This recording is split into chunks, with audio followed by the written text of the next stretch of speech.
The whole idea of negotiation, being able to come to an agreement with somebody for the purpose of a benefit for both. How can we get an outcome that serves our needs? You had a history of intense negotiation as part of your job. Tell me about your job in the past before you became full-time property investor. Yeah, so before I became full-time property investor, I used to be a management consultant working for one of the big four management firms. And part of my job was actually being able to then negotiate big projects, multi-million-dollar projects for our company, and then being able to then bring all the elements of the company associated with what we can deliver as a service. And we would sit around and think about how is it that we can win this job against our competitors. There's techniques that you actually go through to identify who's basically the buyer, who are the influencers, etc. So that is a very long negotiation process, and it takes and quite complex too. Yeah, the personality types you'd have to play with would be phenomenal. Yeah, correct. So you need to understand who is who and being able to influence people so that you can eventually get the main person to sign on the dotted line, and you've got a multi-million-dollar contract. The world of real estate is more transactional, okay? It's more short, sharp. I love negotiating in the world of real estate because it's typically between two people. Yes, there's a real estate agent in the middle, but I prefer it if I can negotiate directly with a vendor. That gives you a little bit more flexibility and power to actually make that communication come to some kind of a win-win arrangement. Part of the journey of getting out of corporate world into property investing world, I've done many property transactions, having negotiated people down quite substantially, because it does depend on the market conditions. In slow market conditions, you have a better opportunity to then negotiate versus a really hot market where it becomes really difficult to negotiate at all. So you literally have to go somewhere where you are able to negotiate, for example, or basically look at finding some off-market deals direct with the vendor and then come to some kind of agreement. But I look at it as a little bit like a game, right? How much can I get away with? Okay. If you come to a negotiation around property with that kind of mentality where you can just walk away. If you don't get the outcome you want, you just walk away. Tip number one, don't be emotional about it. Okay, don't be emotional about it. But in order for you to not be emotional, you got to prepare. So the first step is being prepared. Don't ever go into a negotiation blind or unprepared and just go, I can wing it, I'm sure. Because the vulnerability there is that you'll be taken advantage of, or you won't get what you want for the price you need. And it gets tougher as the conversation progresses. And then within the negotiation, which is the second step, is there are certain tactics and tips and tricks that you can use to potentially give you a bit of an advantage over the other party. And that allows you then to make sure that the outcome works for the both of you in the way that you would like it to. All right. So let's start the conversation first on being prepared. What is it to be prepared? We need to have some clarity around what it is we want. We need to understand some limits around where we're willing to go, how far we're willing to go, our walkaway points. And then there's this thing called a BATNA, best alternative to a negotiated agreement. And we'll talk a little bit about that. All right. First things first, clarifying your goals. Tony, when you talk to somebody and mentor somebody around clarifying their goals for a negotiation, what's the sort of thing you advise them to consider? The first thing you want to make sure is why you're buying this property, okay? Typically, somebody will buy a property because they want capital growth. That's the majority of people. They want capital growth. However, there are also people that want to buy a property because they want to add value, right? So it could be a renovation, it could be a subdivision development, and they want to really understand, in order for me to actually make money out of the property, I need to know what's the price point that I need to buy it for in order for that to be a reality. So what's my goal? What you're talking about really is just getting into the numbers, making sure you understand the numbers of the deal so that you know that the buy price you buy it for and the terms that you can get it on suit the outcome that you want relative to market conditions and the strategy you're taking it on? Yeah, correct. So the first thing you do is understanding that I want to buy something, let's say around $800,000 to $850,000. What I want to now try and do is understand, you go into realestate.com.au, you find a property. I'll find a property, let's say in this case, the person wants around $850,000. You then look at that and you go, okay, that's what the vendor wants. What is the true value of this property? Right? Well, that goes into your comparable analysis as well. Yeah. So now you have to sit down and actually look at what similar properties like this one have sold in the last, let's say, 6 to 12 months. Okay. So there are two versions of being prepared. The first being prepared is the macro. What do I want to do? What do I need to get out? What do I need to buy it for approximately in order to get what I want?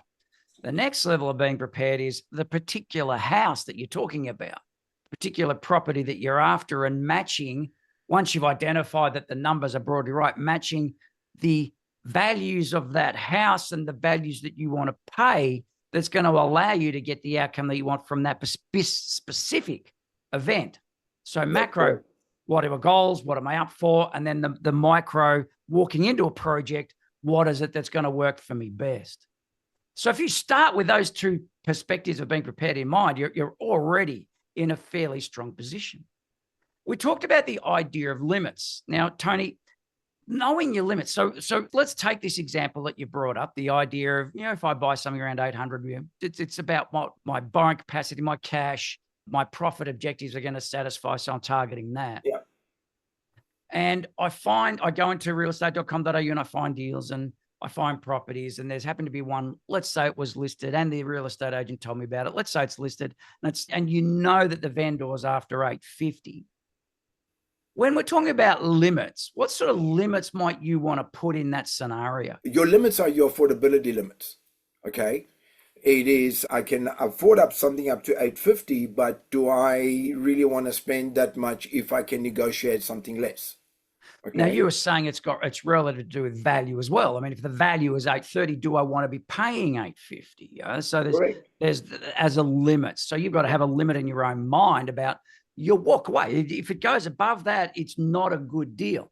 And that's one of the limits you need. So there's a price limit, yeah? Yeah, there's a price limit. The other thing that we always tell our members when we mentor people is to say, well, what kind of capital growth do you think you're actually going to get out of this property? Let's say in the next 12 months, in the next 2 years, 3 years, 4 years. Okay? Because that then gives you an indication of what kind of uplift do I think I'm going to get for this particular property. You got to buy well. Because every dollar you negotiate off that purchase price, that's money in your pocket rather than the vendor's pocket. It's $1 less you have to sell it for to walk away the profit that you want. Exactly right. And so when you buy well, there's so much more that you can then possibly do with that property down the track. Part of your analysis, if you're buying a 3-bedroom, 1-bathroom, double garage kind of house, you need to do a comparable analysis on exactly that kind of property. You don't go do it on a 4-bedroom property or a 2-bedroom property. You actually got to do it exactly on the kind of property that you're looking at, and actually make an assessment of what is the true value of that property based on what I'm seeing in front of me. And so the vendor in this case wants 850. You've done this analysis and you determine the value being 830. Okay. So what you've got is the vendor is asking 850, hoping and praying, and assuming that the warm market will give it to him, and your analysis shows 830 is the price. So what would you want to target? Yeah, just got to remember from a vendor's perspective and the real estate agent's perspective is that they want to get as much for their property as possible. The real estate agent would have presented the vendor with some kind of comparable sales, obviously right at the top end, and they go, well, these things got, as I say, around 850. There should be no reason why you can't get 850. By doing the comparable sales analysis, you arm yourself with a good factual baseline to then present your argument ultimately to the real estate agent, who then takes it back to the vendor. Now, that's also hard evidence. It's not an opinion that could be argued away as subjective. So you have the weapon, for want of a better word, the weapon in your arsenal around this is the broad value, comparable analysis suggests this. So Yeah. And that's a powerful position. That's another version of the limit. So you go, based on my analysis, I think it's around 830, and let me tell you why, because of this address and that address. That looks exactly either similar or actually better than the one that you're saying here, right? So with that in mind, what happens to you, you get confident about, hang on a second, why should I be paying $1 more above 830 when I don't need to? You continue looking on real estate.com.au because now you're in the market to want to buy something, and you actually spot something else similar to what you're looking at, and the vendor there is actually asking for 820. And then under those circumstances, the alarm bells are being raised. This vendor's greedy. Yeah, the vendor's greedy, right? What does this house have that this one doesn't have?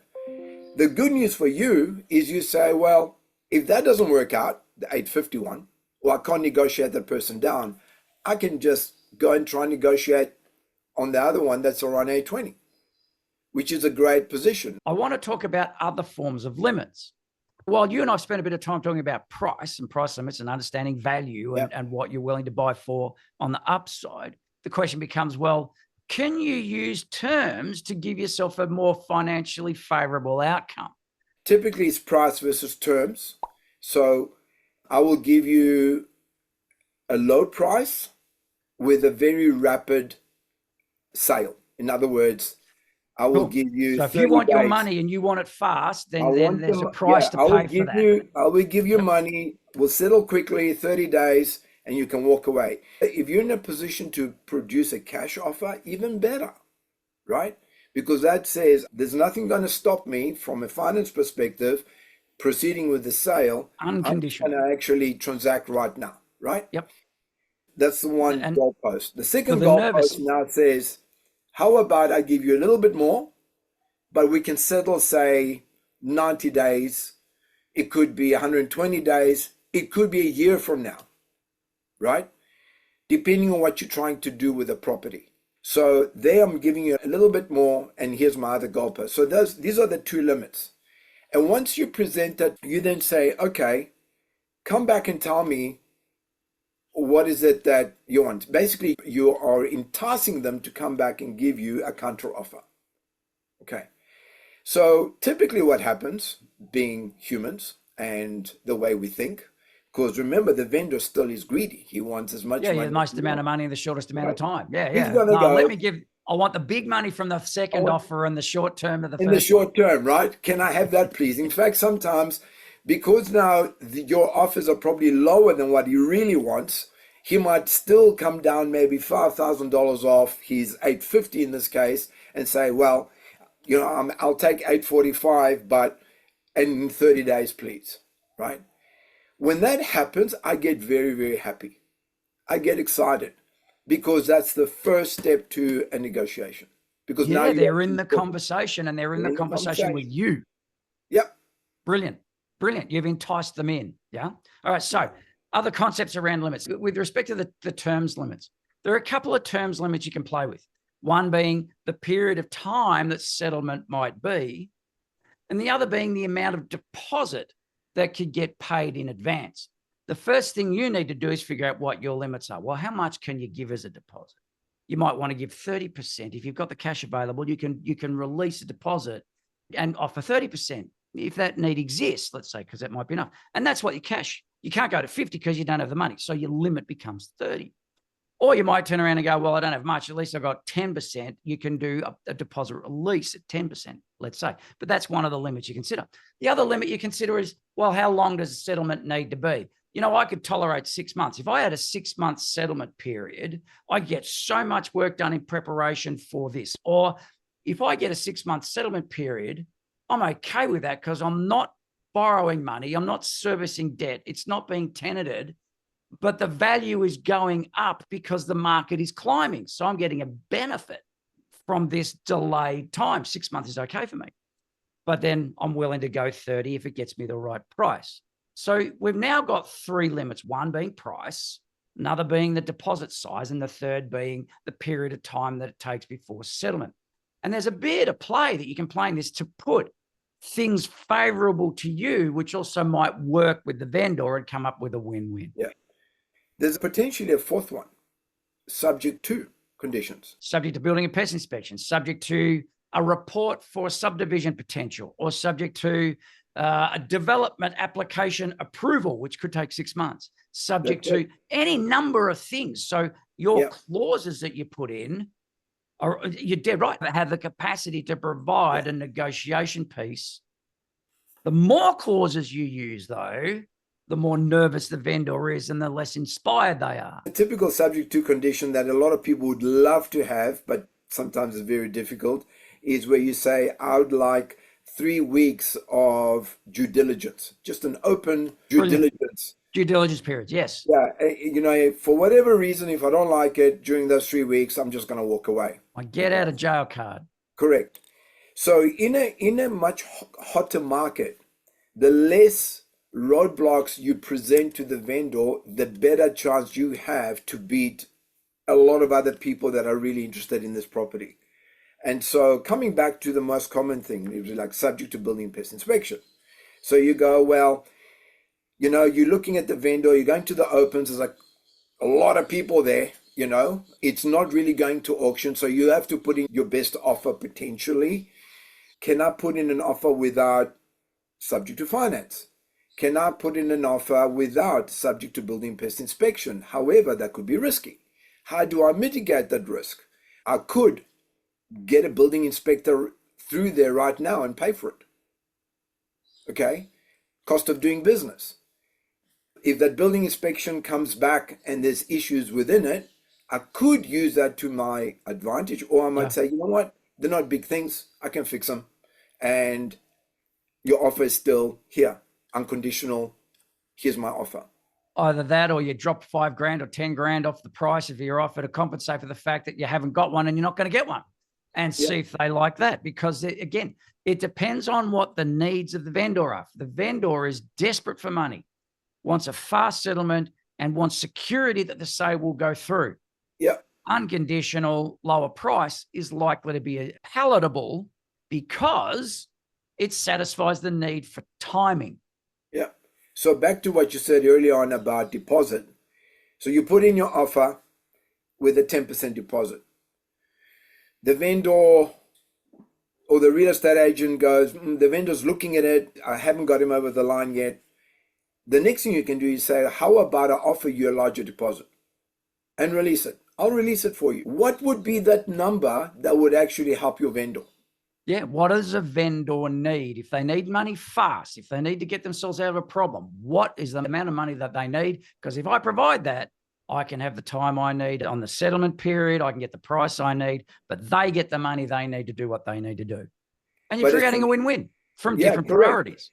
Yeah. As soon as you do that, though, because your objective is to close a deal like quick smart, is you say, if the vendor accepts my proposal, he has to sign within the hour, right?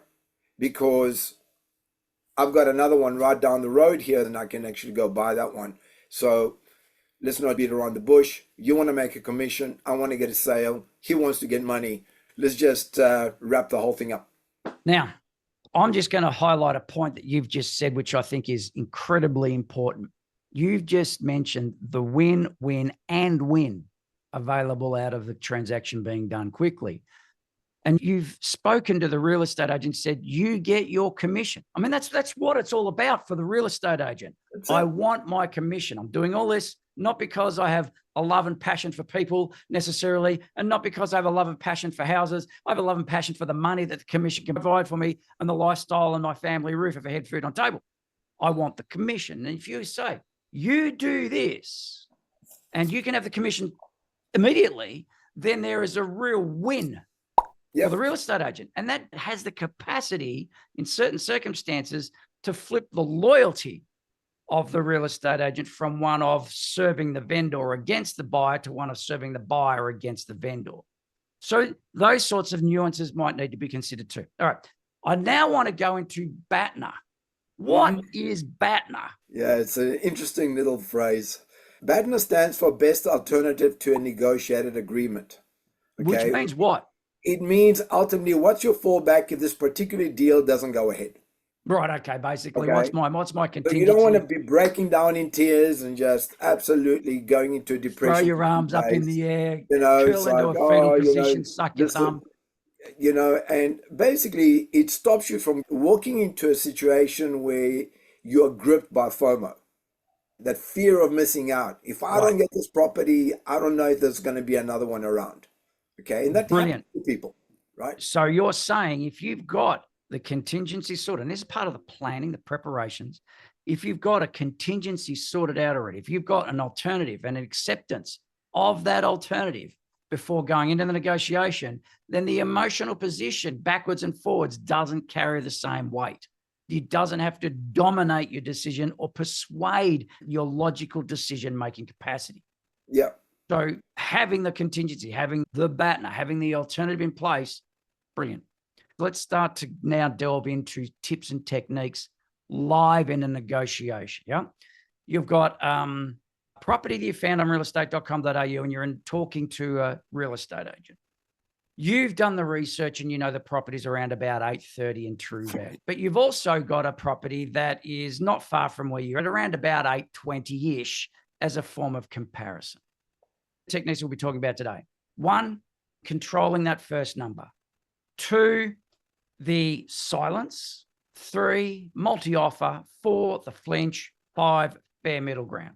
They're the things we're going to be talking about today. What does controlling the first number mean? I mean, there's a catch cry in negotiation world that says who says the number first loses. Why? You got to have fun with this stuff. And there's been situations where I find myself in where the person is hammering me to give them a number, and I'm just constantly replying back with questions to get them to give me the number first. Because you may be surprised with the number they give you. It could be lower than what you had anticipated.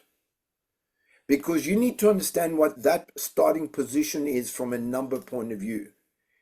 If you come in with a preconceived idea of saying, in this case, let's say, well, the number's already out there. It's advertised on realestate.com.au. yeah, so it's 830. So the question that I would turn to the vendor, to the real estate agent, if I'm sitting in front of him or I'm on the phone with him, is saying, what is the number that would actually get this property sold? Yep. Great and question. He will Love say that to question. me, what are you prepared to offer? And I'm going to say, I'm still working on that, but I'd like to understand what's that bottom line number that the vendor wants. I know he wants 850, but you need to come down a bit, buddy, right? What is it, that number? If you don't know, can you please find out? Come back and we have another conversation. The real estate agent can turn around and says, look, I've gone back to the vendor. His bottom line is 840. Right. So there's another number. Yeah. So there's already a process of negotiation down on that. Good. It's 840. And you go, okay, thank you for that. Much appreciated.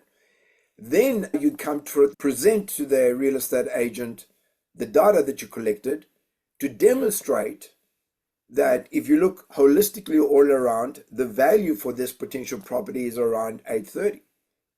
Okay, 830-ish. In fact, I would go a step further and say it's somewhere between 820 and 830. Let me tell you why it's 820. There's a property down the road that I could go and actually offer tomorrow, but let's see if we can do a deal here with you. He will then turn around and say, well, okay, why don't you put in an offer and I'll take it to the vendor.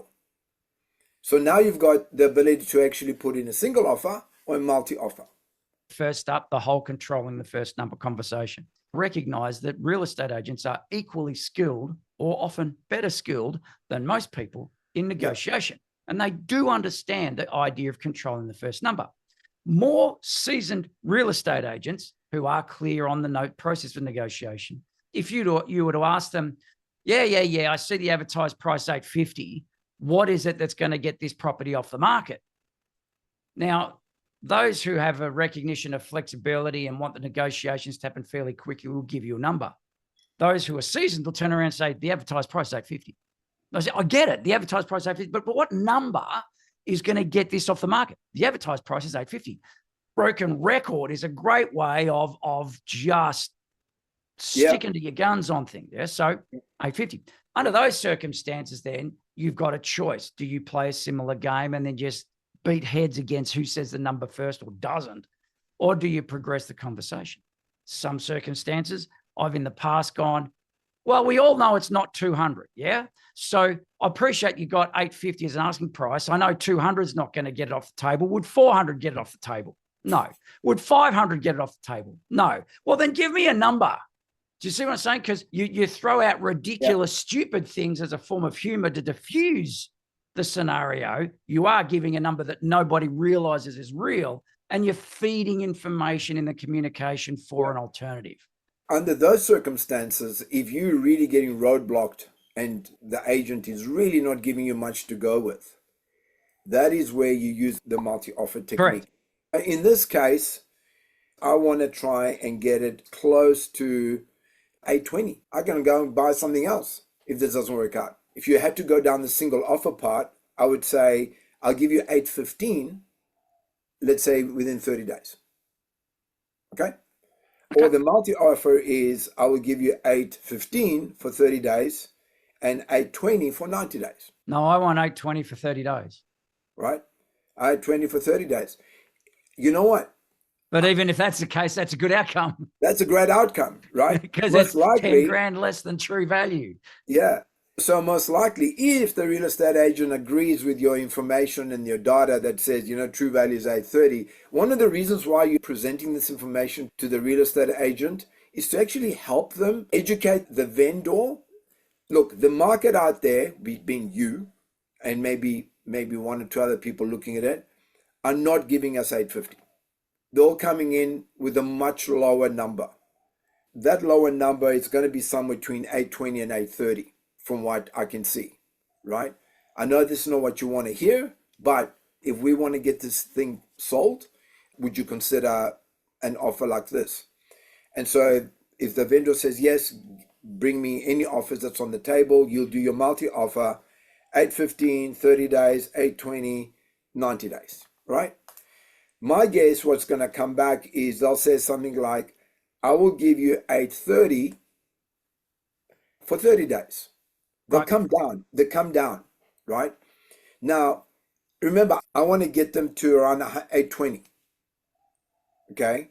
So they're gone, I've said 815, 820. They're gone 830, 30 days, right? What's my next step? I will come up a little bit. Like a grand or 2 grand or price 5 versus grand? terms, right?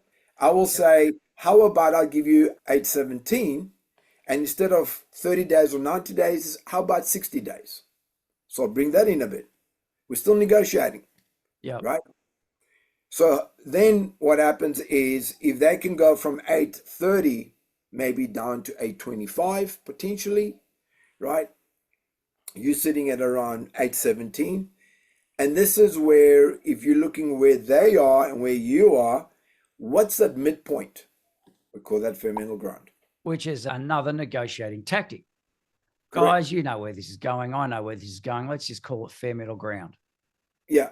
At that stage, you're happy to give them 30 days, honestly. Let's meet in the middle. I give you 30 days. Deal. Yep. Deal's done. Right? You can also use fair middle ground as a tactic unto itself.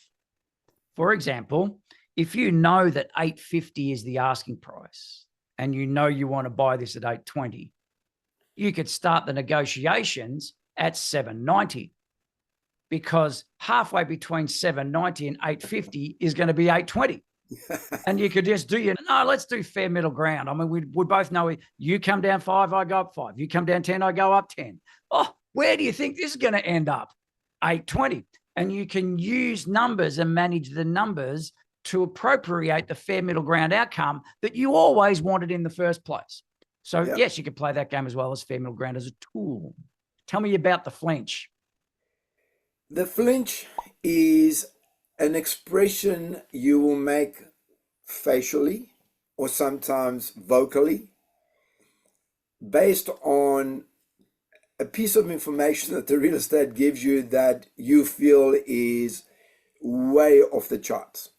Or not even, but you can still pretend to flinch. Or you can still pretend to flinch, right? Give me an example. I'll give you an example. Let's role play. I'll be the real estate agent and you're looking to buy it. and I say, and you've just called me up, Tony. Yeah, Tony, mate, asking price is 850. I think we can do it probably 849.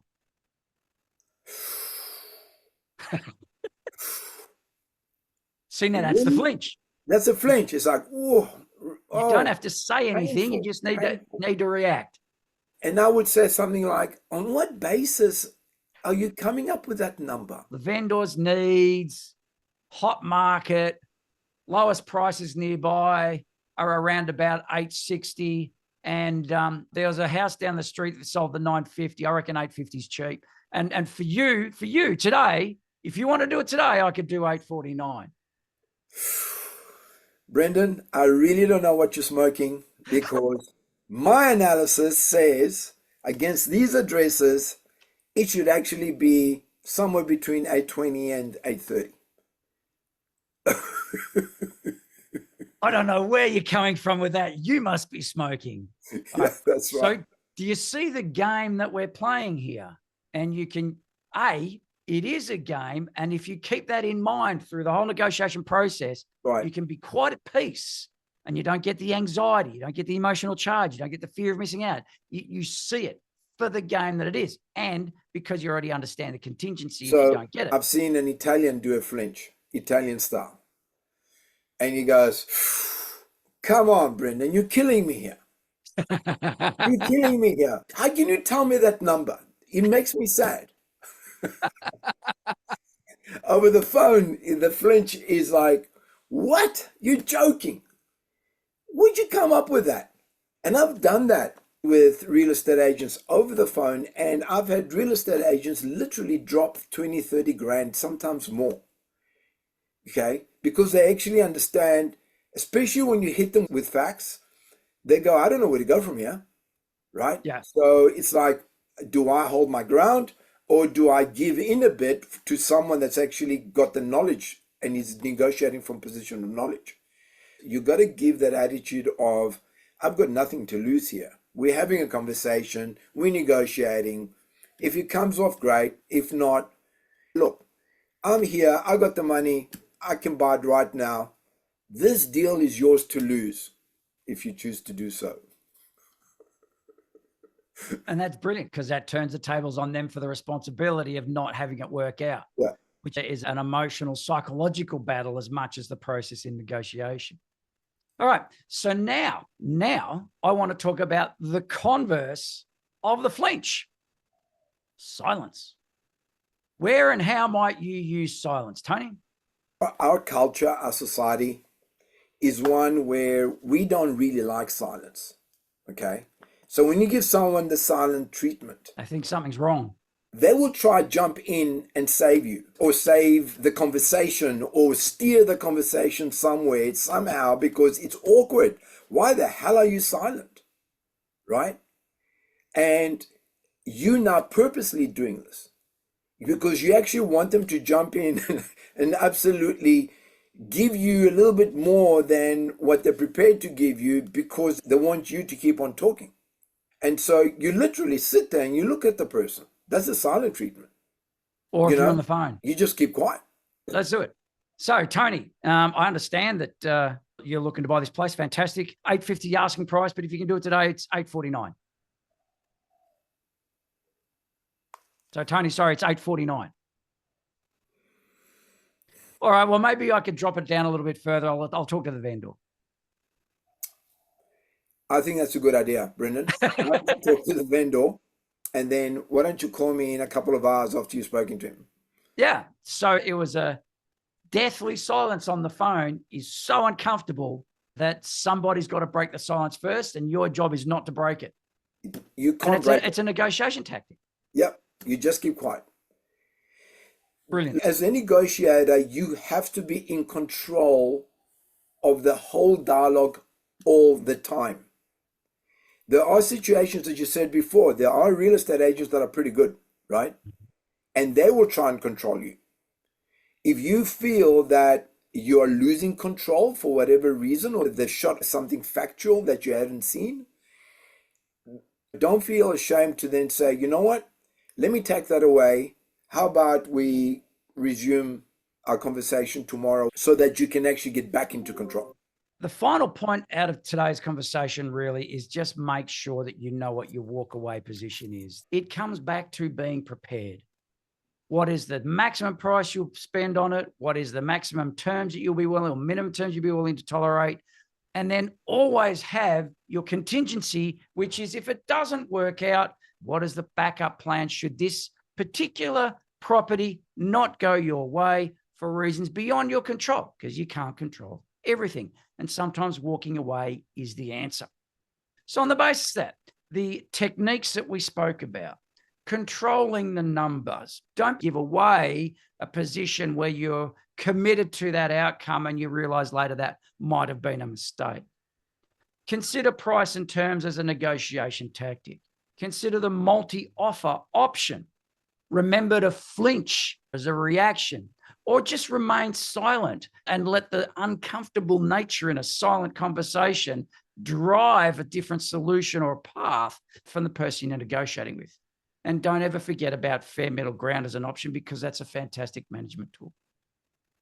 Guys, I want to thank you ever so much for joining us today. Tony, thank you for your astute wisdom and authority in being able to negotiate well. Thank you. Guys, until we meet again, invest wisely. See you guys. Bye-bye.